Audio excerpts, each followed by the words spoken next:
Votre sang se souvient de tout. Des pyramides de cristal qui s'élevaient vers le ciel, des temples où l'on guérissait par le son, des vaisseaux qui traversèrent les océans en quelques heures. L'Atlantide n'a pas disparu. Elle vit dans vos cellules, dans chaque goutte de votre sang. Et Elena Blavatsky a découvert comment accéder à ces mémoires. Ce que je vais vous révéler aujourd'hui pourrait transformer votre compréhension de qui vous êtes. Car si vous portez le sang atlante, vous portez aussi les connaissances d'une civilisation qui dépassait la nôtre de plusieurs millénaires. Ces connaissances sont là dormantes, attendant que vous les réveilliez. Avez-vous déjà eu des rêves de sites engloutis? Des visions de temples immenses baignent de lumière. Des souvenirs impossibles de technologies que notre monde n'a pas encore inventées. Ce ne sont pas des fantasmes, ce sont des échos. Les échos d'une mémoire ancestrale qui pulse dans votre sang depuis des milliers d'années. Elena Blavatsky a passé 7 ans au Tibet à étudier les manuscrits les plus anciens de l'humanité.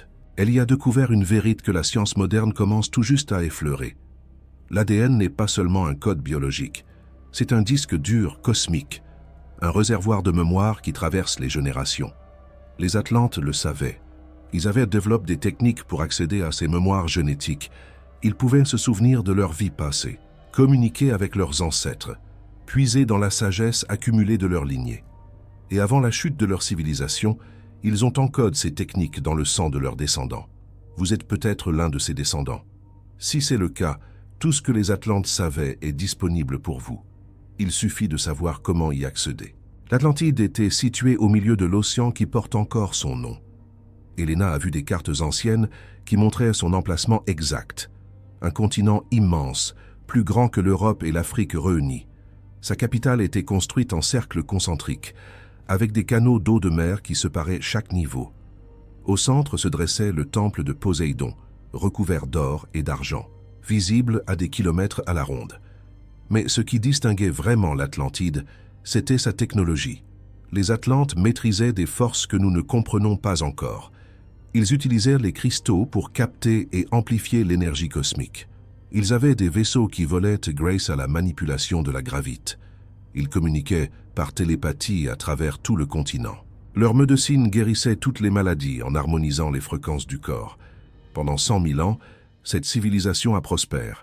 Elle a atteint un niveau de développement spirituel et technologique que l'humanité actuelle ne peut même pas imaginer. Puis quelque chose a mal tourné.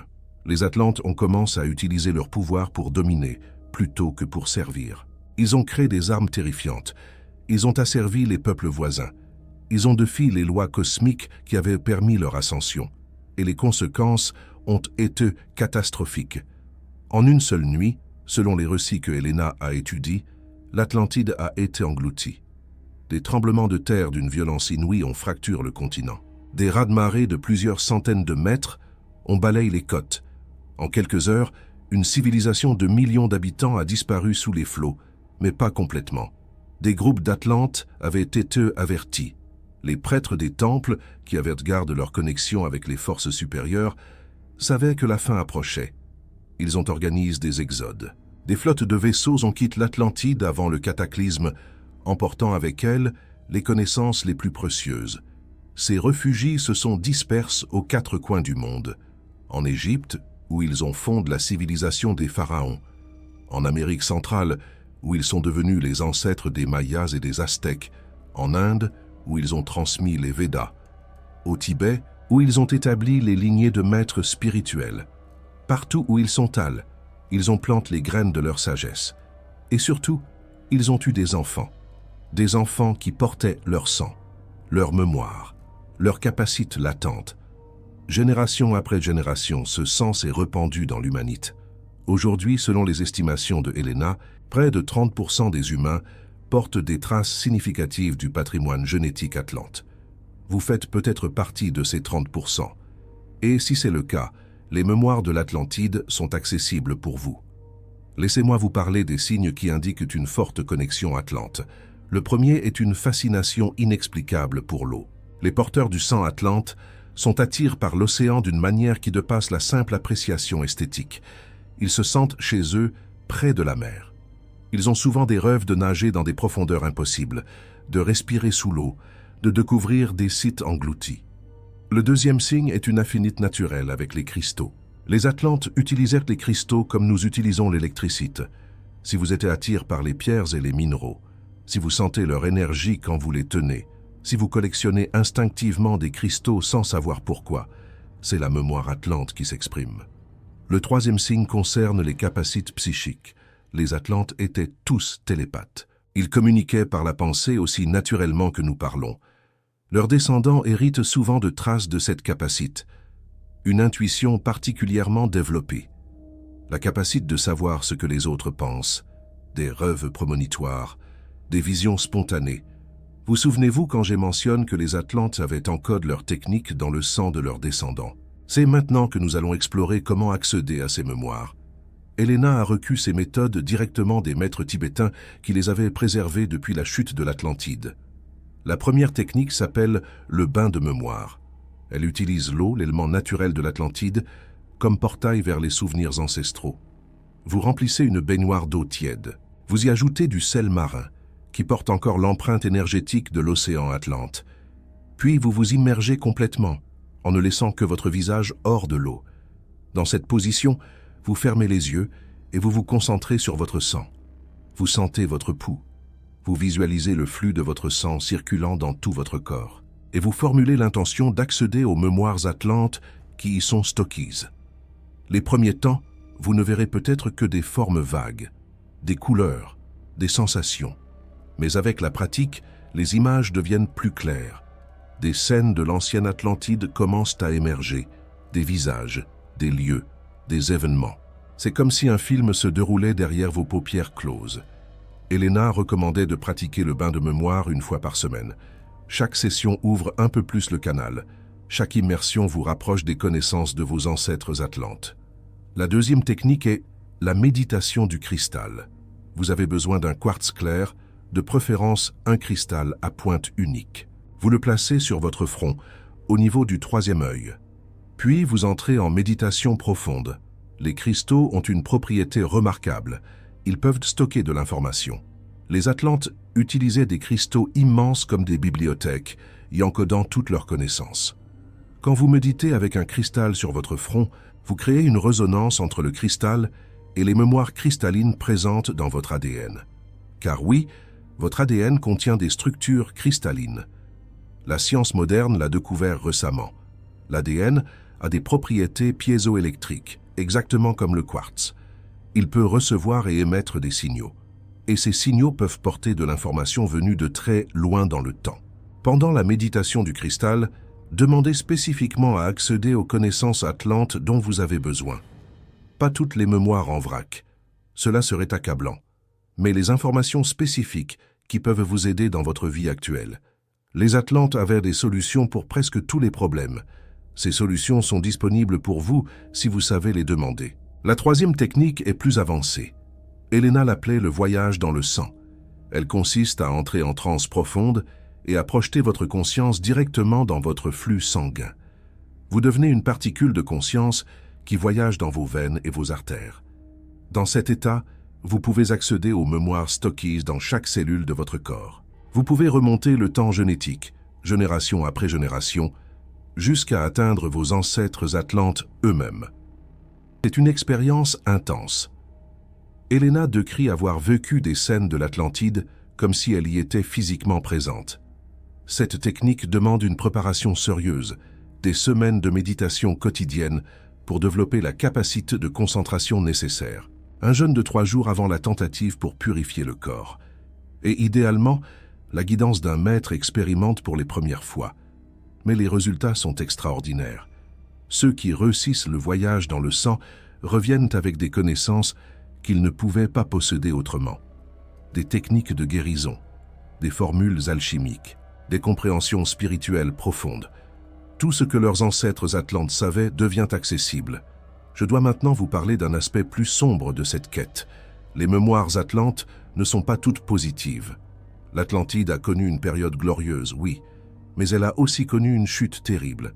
Et les mémoires de cette chute sont également présentes dans le sang.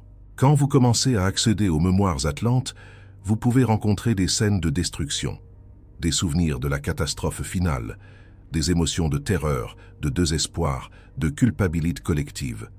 Ces mémoires traumatiques ont été transmises aussi sûrement que les connaissances positives.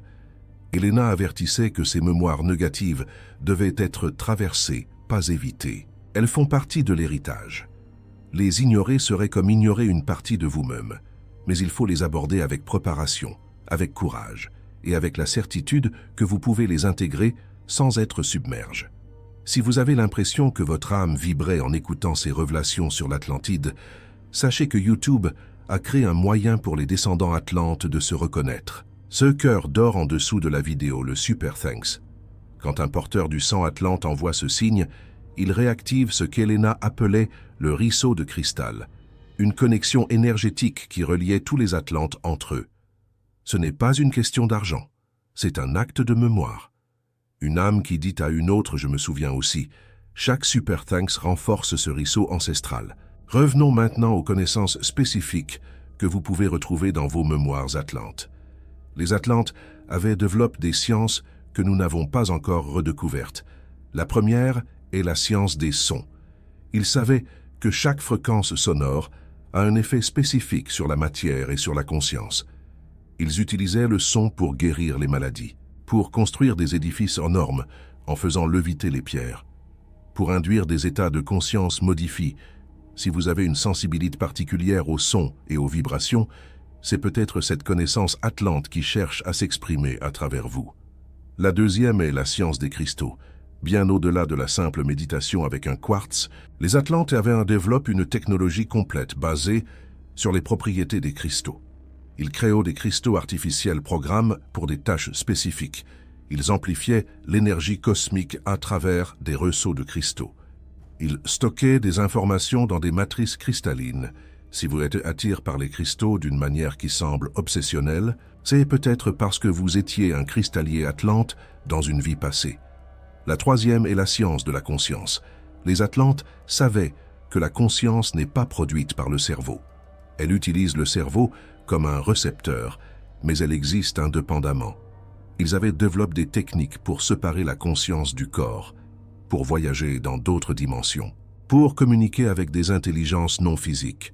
Cette connaissance est la plus précieuse de toutes, et elle est accessible dans vos mémoires sanguines. Elena a passé des années à récupérer ces connaissances atlantes. Elle les a compilées dans ce qu'elle appelait la doctrine secrète, mais elle n'a publié qu'une fraction de ce qu'elle savait. Le reste, elle l'a transmis oralement à ses disciples les plus proches, et ces enseignements se sont transmis jusqu'à aujourd'hui. Maintenant, laissez-moi vous parler de quelque chose de crucial.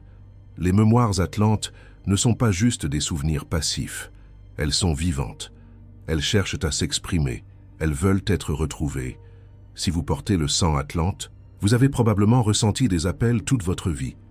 Une attirance inexplicable vers certains sujets, une fascination pour l'histoire ancienne, un sentiment que vous avez une mission à accomplir sans savoir laquelle. Ce sont les mémoires atlantes qui vous appellent. Elles veulent que vous vous souveniez. Elles ont besoin que vous vous souveniez, car nous vivons une époque particulière. Une époque que les Atlantes eux-mêmes avaient prédite. Ils savaient que leur civilisation tomberait, mais ils savaient aussi qu'elle renaîtrait, pas physiquement, mais à travers leurs descendants, à travers ceux qui se souviendraient. Elena a trouvé des textes qui parlaient de cette renaissance.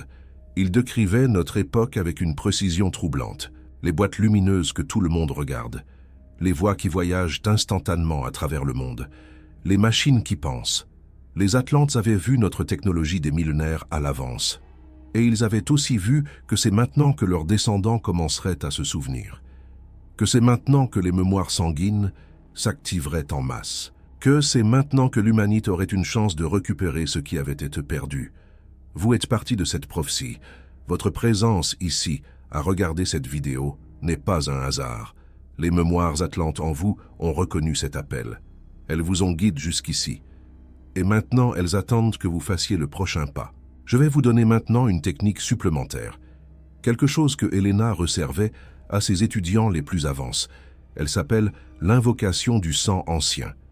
Vous vous asseyez dans un endroit calme, de préférence près de l'eau ou avec un cristal à proximité. Vous fermez les yeux. Vous prenez 3 respirations profondes. Puis vous prononcez ces mots, à voix haute ou intérieurement. Je suis le sang de l'Atlantide. Les mémoires de mes ancêtres coulent en moi. Je demande à ces mémoires de s'éveiller. Je demande à la sagesse ancienne de revenir. Je suis prête à me souvenir. Je suis prête à recevoir. Après avoir prononcé ces mots, restez en silence. Observez ce qui se passe dans votre corps, dans votre esprit, dans vos émotions. Les mémoires peuvent venir sous forme d'images, de sensations, de connaissances soudaines, ou simplement d'un sentiment profond de connexion avec quelque chose de très ancien. Cette invocation est puissante. Elle envoie un signal à travers votre ADN, un signal qui dit « Je suis prête ». Et les mémoires atlantes répondent à ce signal. Pas toujours immédiatement. Parfois, les premiers résultats viennent dans les rêves des nuits suivantes. Parfois, ils émergent progressivement au cours des semaines qui suivent. Mais ils viennent. Elena pratiquait cette invocation chaque matin pendant des années. Elle disait que chaque répétition ouvrait un peu plus le canal, que les mémoires devenaient plus claires, plus accessibles, plus intégrées. Vers la fin de sa vie, elle pouvait accéder aux connaissances atlantes presque à volonté, comme si elle avait une bibliothèque intérieure toujours disponible. Il y a un dernier aspect que je dois aborder. Les mémoires atlantes ne sont pas seulement pour votre bénéfice personnel. Elles sont un héritage collectif. Et avec cet héritage vient une responsabilité. Les Atlantes ont échoué. Malgré toute leur sagesse, malgré toute leur technologie, ils se sont auto-déterminés. Et la raison de cet échec était simple. Ils ont oublié pourquoi ils avaient reçu ces dons. Ils ont utilisé leur pouvoir pour eux-mêmes plutôt que pour le bien de tous. Si vous accédez aux mémoires atlantes, vous recevez aussi cette leçon. Le pouvoir sans sagesse mène à la destruction. La connaissance sans compassion devient une arme. Les dons sont donnés pour être partage. Ceux qui retrouvent leurs mémoires atlantes ont une mission. Utiliser ces connaissances pour aider l'humanité à évoluer. Pour éviter que nous répétions les erreurs de l'Atlantide. Pour construire une civilisation meilleure que celle qui a disparu sous les flots. C'est une grande responsabilité. Mais si vous portez le sang atlante, vous l'avez accepté avant même de naître. Votre âme a choisi de s'incarner maintenant, dans cette époque critique, parce qu'elle savait qu'elle aurait un rôle à jouer. Les mémoires sont là, dans chaque cellule de votre corps, dans chaque goutte de votre sang. L'Atlantide attend de renaître à travers vous. Parmi tout ce que j'ai partagé aujourd'hui, qu'est-ce qui a le plus résonne en vous? La fascination pour l'océan, l'attirance pour les cristaux, les rêves de sites engloutis, les capacités psychiques inexpliquées, le sentiment d'avoir une mission ancienne. Écrivez dans les commentaires, pas pour moi, pour les autres descendants atlantes qui liront. Chaque témoignage est comme une pierre qui émerge des flots. Chaque partage rapproche l'Atlantide de sa renaissance. Vos ancêtres ont survécu au cataclysme. Ils ont préservé la connaissance. Ils vous ont transmis leur sang. Et maintenant, 12 000 ans plus tard, leur sacrifice commence à porter ses fruits. Vous êtes l'Atlantide qui revient. Votre sang se souvient. Il est temps de l'écouter.